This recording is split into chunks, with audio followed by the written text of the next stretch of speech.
We live in a world of incessant doing. Everything is do. It's activity, it's momentum, it's our chores and our bills and our jobs and our kids and our problems and our friends, and we do all this stuff all week, and then the weekend is characterized by doing things as a sort of escape from the lack of contentment we have in all this activity that we're doing. And everything is this rush, it's this momentum where we're stuck in activity. We're stuck in just one thing after another. And it gets to the point where what we're doing and the way that we're spending our time is a sort of running away from this default, this basic default feeling of a lack of contentment, of a lack of having a ground, of having a space of satisfaction, joy, and contentment, where all this activity that we feel sort of subject to or obligated to be doing, we do it, and we can't stop, and we get to a point of exhaustion. And then when we have a moment of free time, we engage in what we call our recreational activities, our hobbies, and these things aren't being done out of a space of genuine joy and fulfillment. These things are being done out of a space of trying to escape the feeling that we have of lack of contentment. In the Bhagavad Gita, it's essentially this teaching. The Bhagavad Gita is this ancient teaching in the scriptures of Hinduism where Arjuna is on this battlefield and he has to essentially fight his family. He has to literally go to war with his family. And Arjuna was lucky enough where his charioteer happened to be Krishna, a form of God, which is pretty cool because the guy that's bringing him into war has all the knowledge in the universe. And Arjuna, what the Bhagavad Gita talks about is that Arjuna breaks down.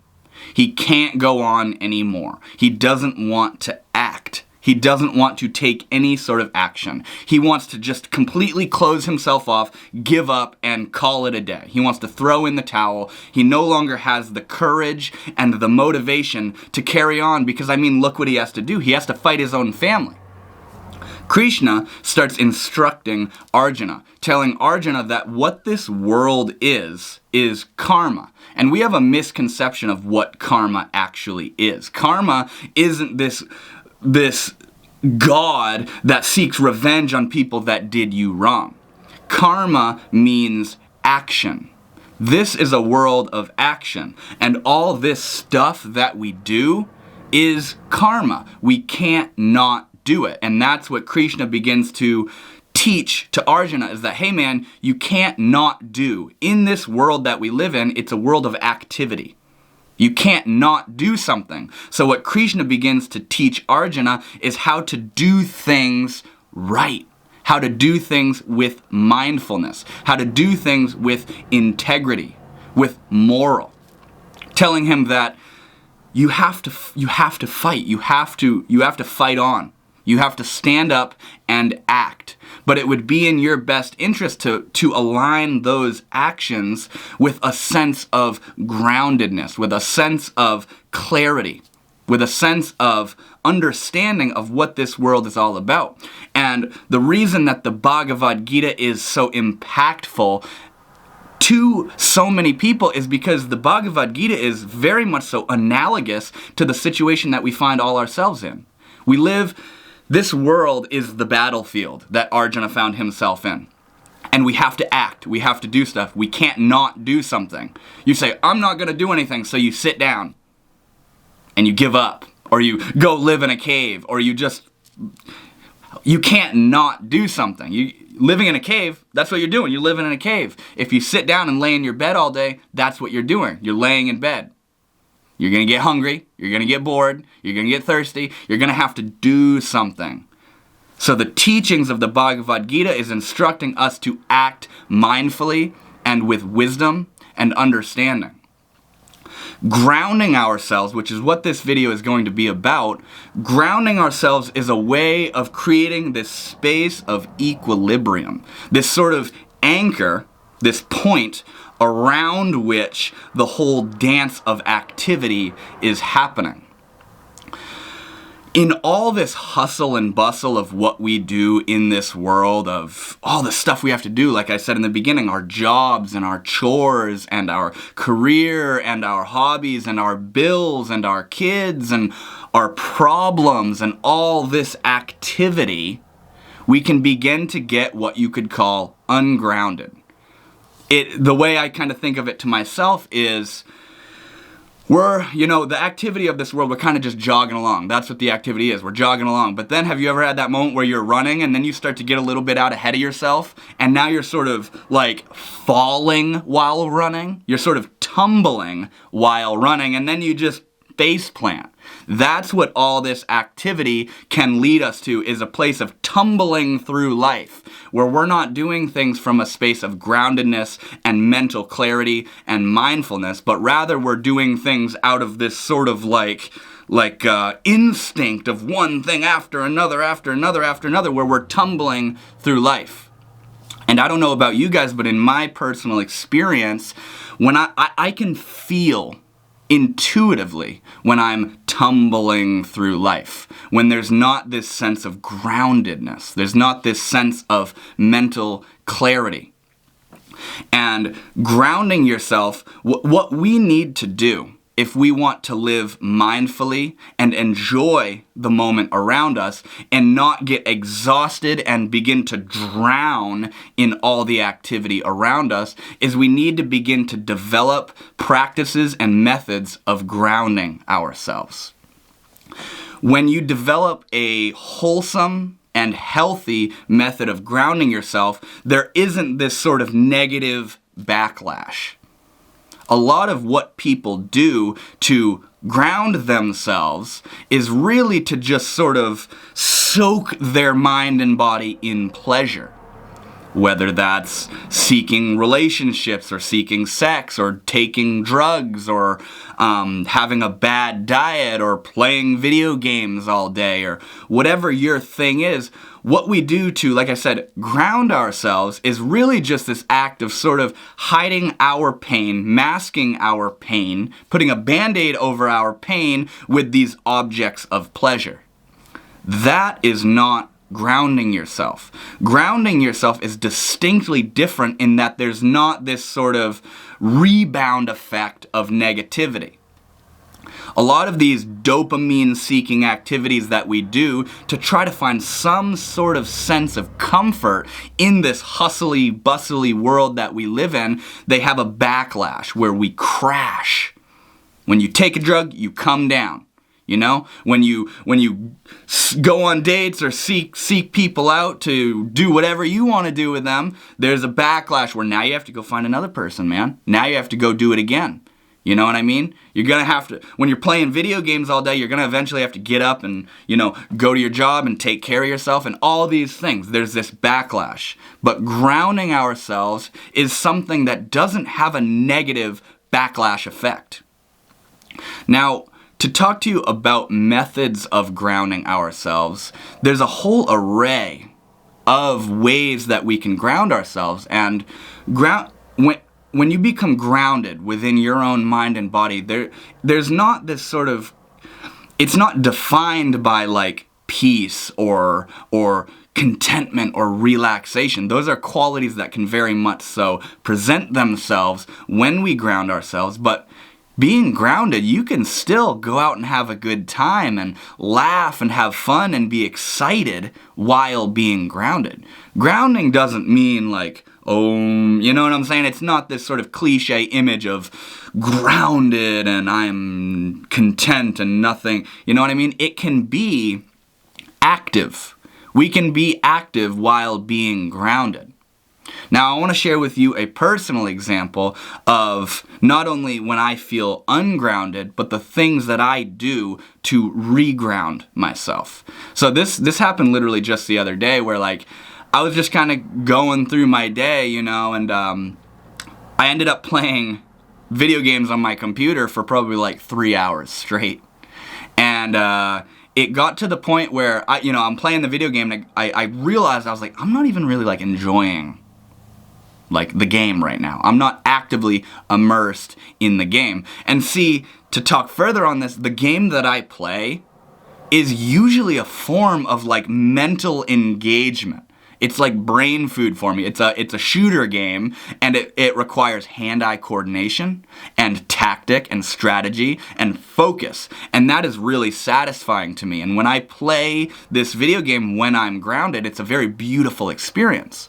But there are also times like what I'm talking about where I'm playing the game for like 3 hours straight and I come to this realization, I'm not even like enjoying myself right now. I'm just kind of doing this to pass the time.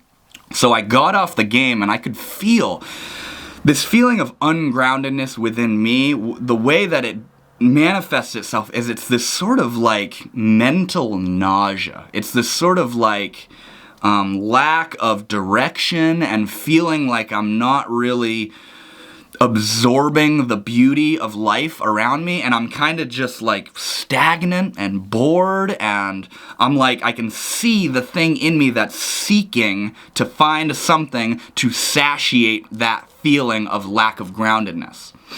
So I got off the game, and what I did was, in my personal experience, what I did was I started stretching. I started doing these stretches, these long, mindful stretches. And then I went into this sort of episode of spontaneous Tai Chi, spontaneous energy movement, you know? And then I worked out. I did a little bit of exercising. And then I sat silently for probably 10 or 15 minutes, focusing on my breath and just breathing. And then I went and took a shower. And in the shower, I didn't just, wash my body and get right out. I was mindful of how this water is running over my body and is cleansing me and cleaning me. And I was mindful in washing myself and rinsing myself. And I was being grateful to the water for cleaning me.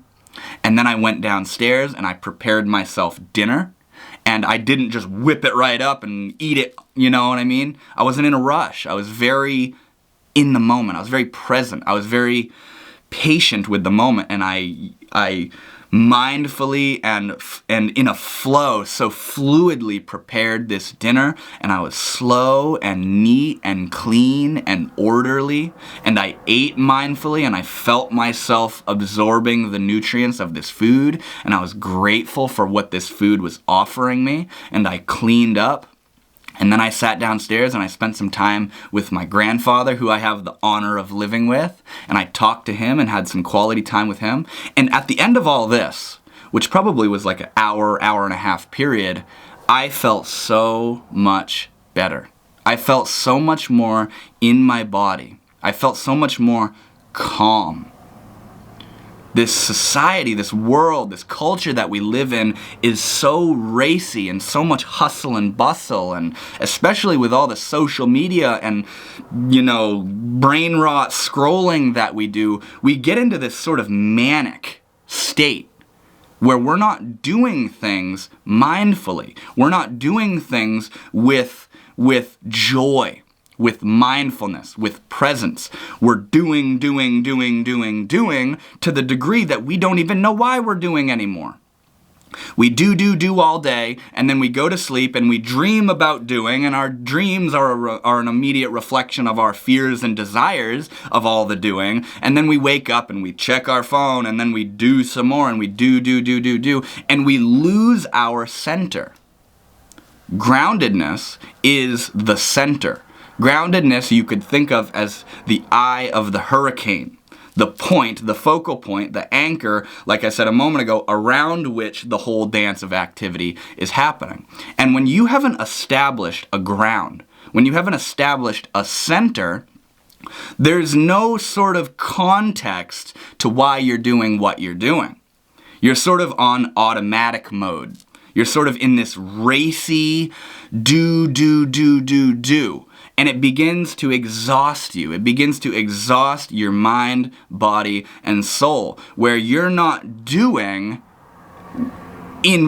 with the beauty and joy of creation and activity in mind. You're doing as a means to an end. And what that end is to escape that inner feeling of exhaustion. We distract ourselves.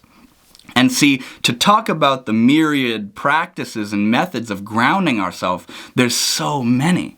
Like what I just described, of meditating, of exercising, of tai chi, stretching, yoga, preparing a meal for ourselves mindfully, having everything, it's like a flow state, having everything orderly and set up. And you're sort of just kind of this fluid, liquid movement where food is being cooked and you're right there and it's being cleaned up, and you know what I'm saying? And the satisfaction, the joy that comes in cooking, in meditating, in stretching and exercising. Or having a present, mindful conversation with a loved one. Or even cleaning your room, cleaning your house, doing the chores. Or going for a walk in nature. Nature is something that'll always have your back, man. Where when you get into this sort of manic, hyperactive mental state where you're just like do, you step out into nature. And if you're gifted to be able to have a sort of natural environment, one that's not really been touched by the hands of humans that much, you go out into the woods and you hear water trickling in a little stream and the wind roaring through the trees, and you see a leaf falling, or you see a little chipmunk sitting on a branch eating an acorn. Or you hear your feet and the rustling of the leaves under you. And you smell the fresh air and the smell of, like, if it's spring, the smell of the blooming foliage all around you. And suddenly you start to realize, like, it's all right, man. It's all good. It's all good.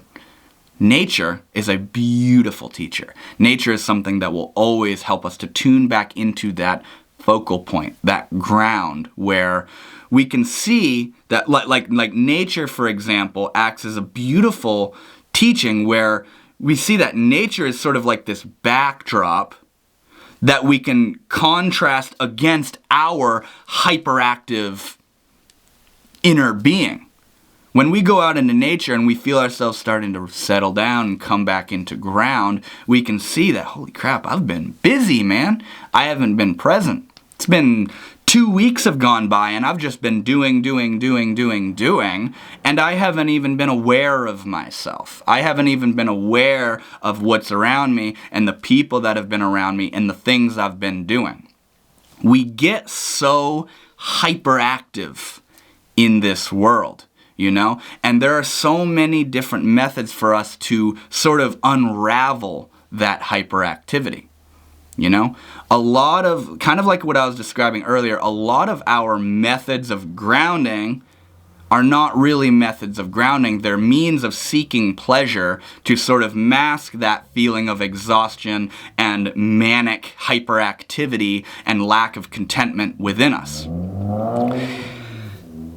Methods of grounding are distinctly different than methods of seeking pleasure.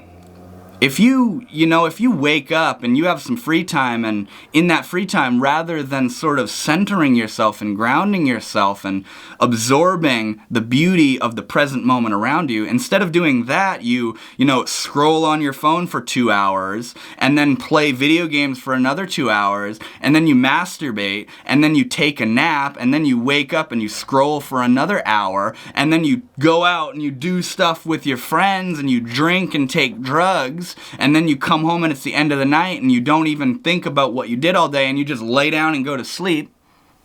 Those pleasure-seeking activities exhaust the soul. They exhaust every facet of your being. They're unhealthy ways of coping. They're unhealthy coping mechanisms. And what this video is to say is that grounding is a healthy means of not necessarily coping, but coming back into a place of presence, coming back into a place of peace, of contentment, of natural joy, of natural beauty, where you begin to create this sort of like foundation of joy, relaxation, love, creativity. And when you've established this ground, the beautiful thing that happens when you've established this ground is that you'll begin to sense when you're not grounded. You'll begin to sense when you're starting to get back into that racy, dewy doership, where you're just doing stuff and you're running and you're exhausted and it's just one thing after the next and there's no space to come back into your body, to come back into the moment. And when you've established that ground, that framework of presence, of being in the mind and the body in clarity and in union, you're going to begin to sense when you're out there, when you're starting to tumble through life, where when you're grounded, you're just kind of jogging, you're just walking along, man. And then as you start, getting sort of overwhelmed and you start drowning in the activity of the world, which is something that we really can't escape. Kind of like the analogy I was using in the Bhagavad Gita, Krishna telling Arjuna, hey man, you gotta do something. You gotta do something.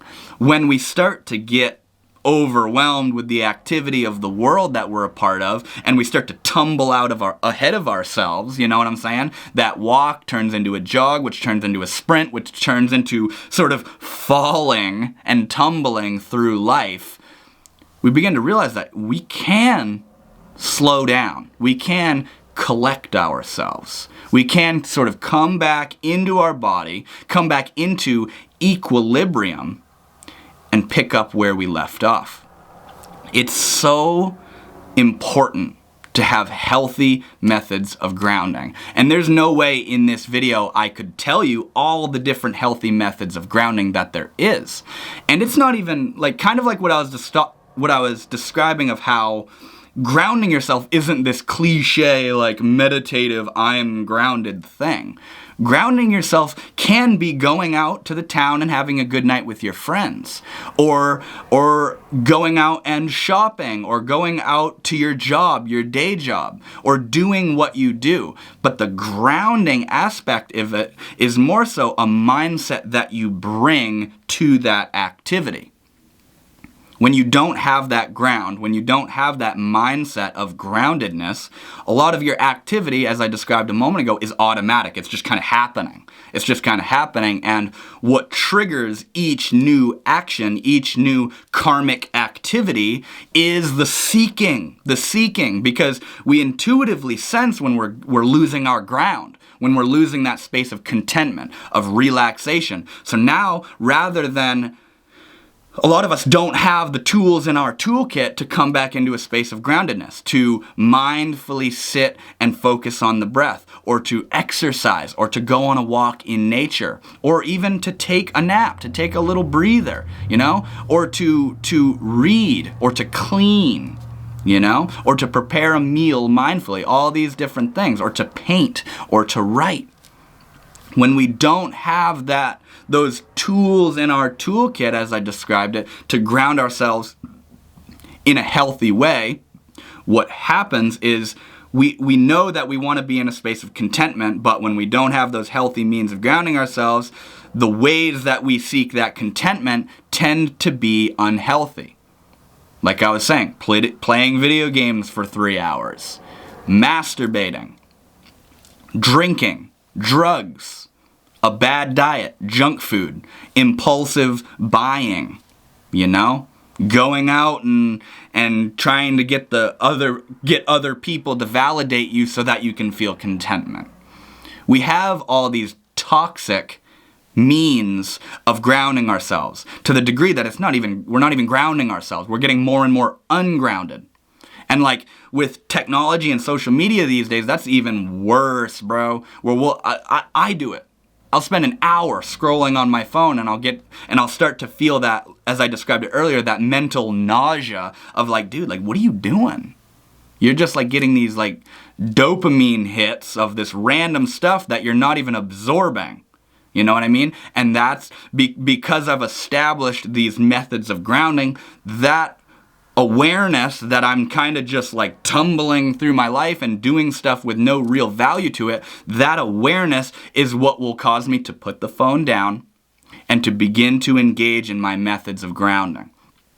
And I've seen it time and time again in my personal experience that these methods of grounding always result in a lower level of stress, a lower level of anxiety, a lower level of frustration and sadness, and always result in a higher level of joy, fun, relaxation, creativity, feeling unified in my mind and body.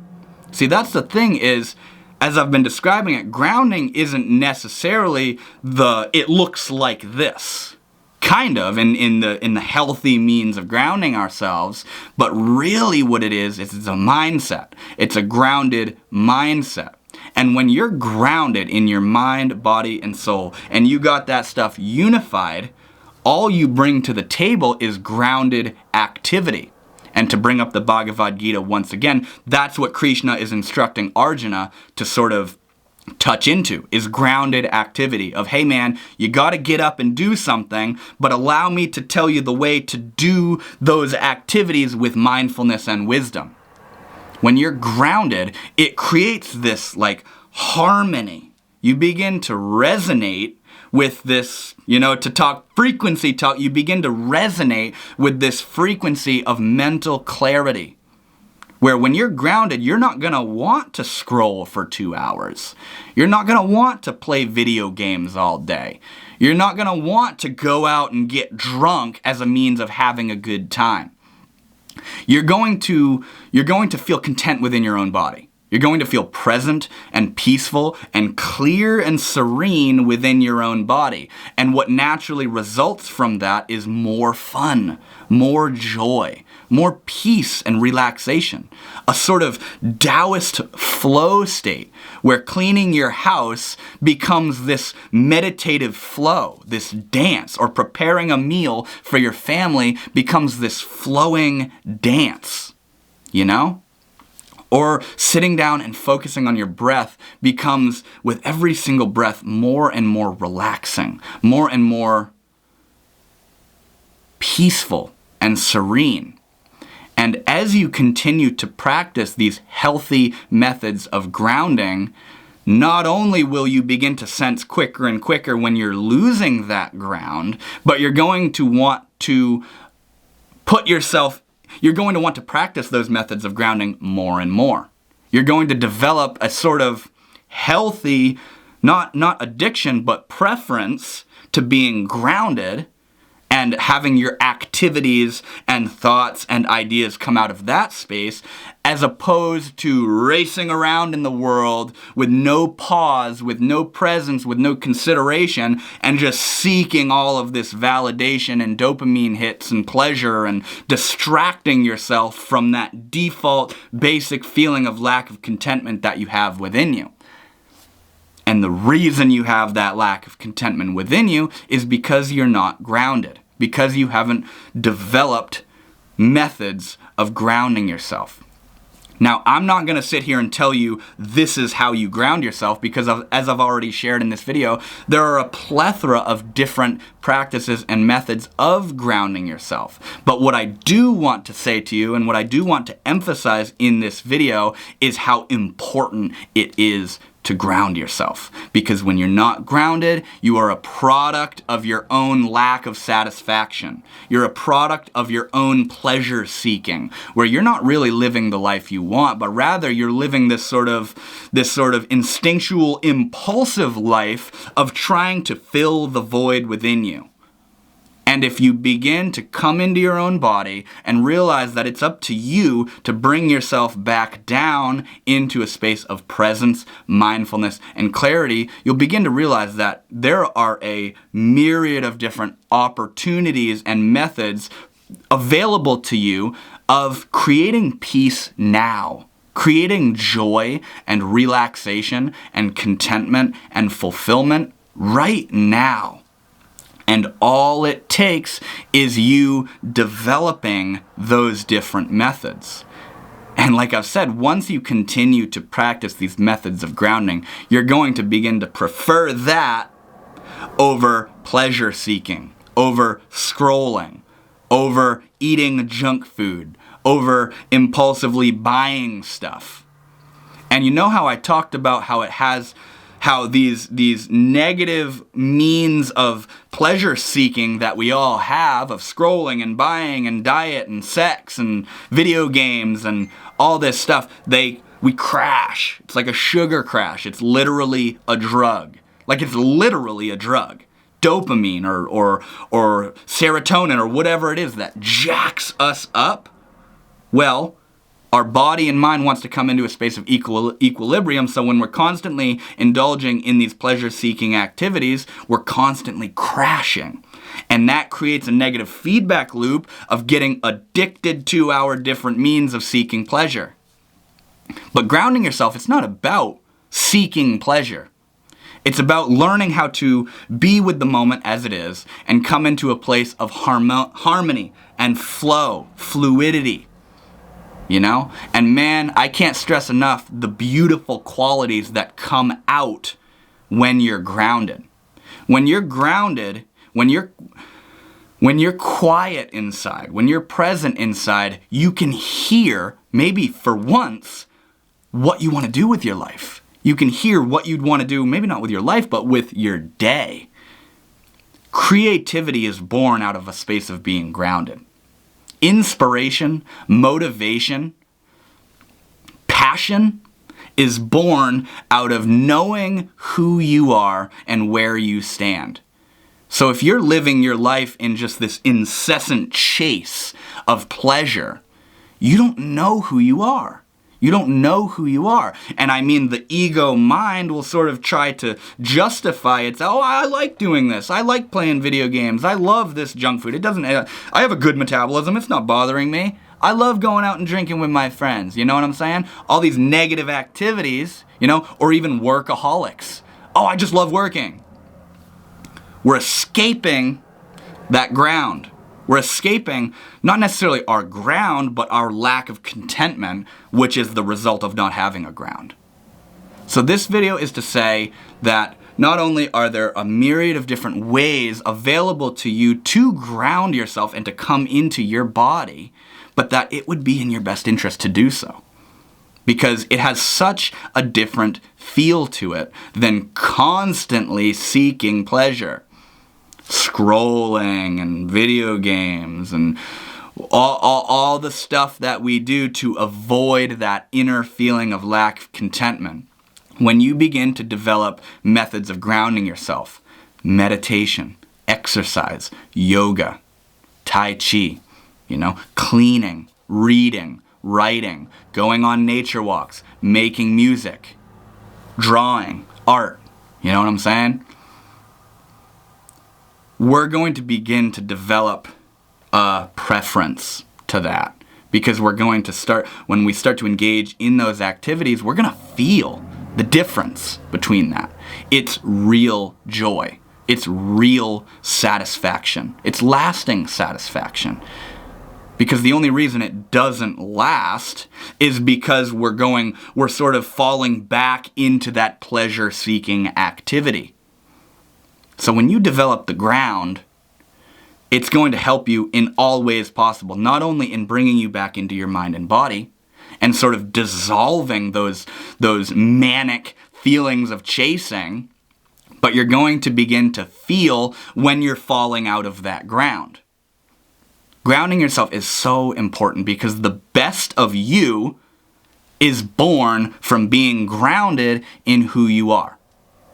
Thank you guys so much for watching. I really hope you enjoyed this video.